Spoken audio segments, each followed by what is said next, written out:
Journal 1123-30. Some days Robin really ticks me off. I go out of my way to train these kids, but they just don't get it. I keep telling them violence is the only thing criminals understand.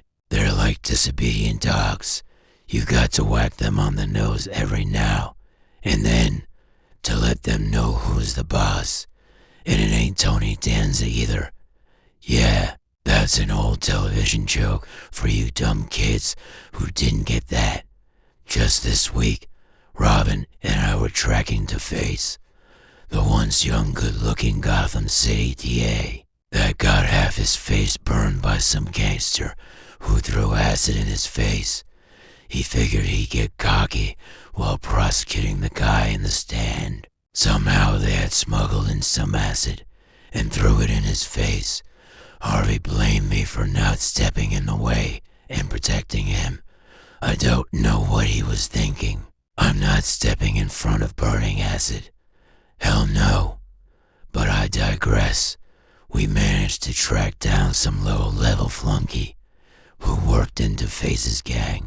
He was hanging out in some dive bar in the Narrows. Robin suggested something stupid, like waiting for this scumbag to get all liquored up and capture him when he stumbles out. I told him that's not the bad way. My superior bad intellect tells me we should go in there, kick the guy's ass, and trash the bar in true Dark Knight style. After some bickering, Robin reluctantly went along. He'll be observing while I do the dirty work. Stupid kid. I crash the bar, smash everything over everybody's head, and capture the flunky. I start slapping him round, and then Robin wants to start giving his 2 cents. After I beat everyone to a pulp, the nerve of that kid. Oh, bad man, you don't need to break his other arm. He already gave us the information we need.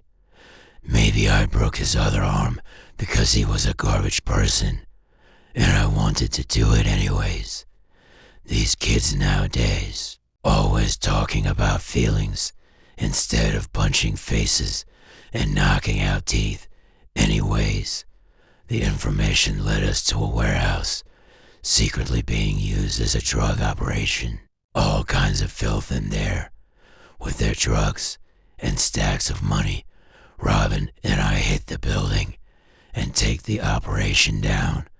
I had to listen to him whine again about my violence, crying about how several of these thugs will probably never walk, talk, or eat normal ever again.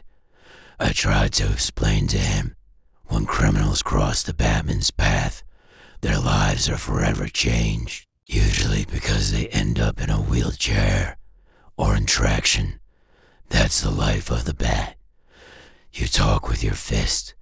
The only feelings criminals have is my fist hitting their face. These kids nowadays, I don't understand them anymore.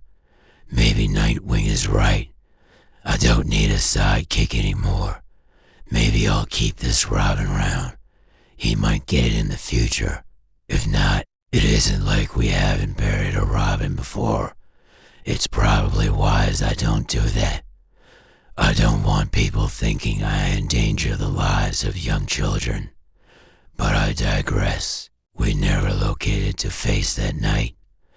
Robin got an attitude because I put some thugs straight through a wall and another through a plate glass window. It doesn't matter, they were just littering.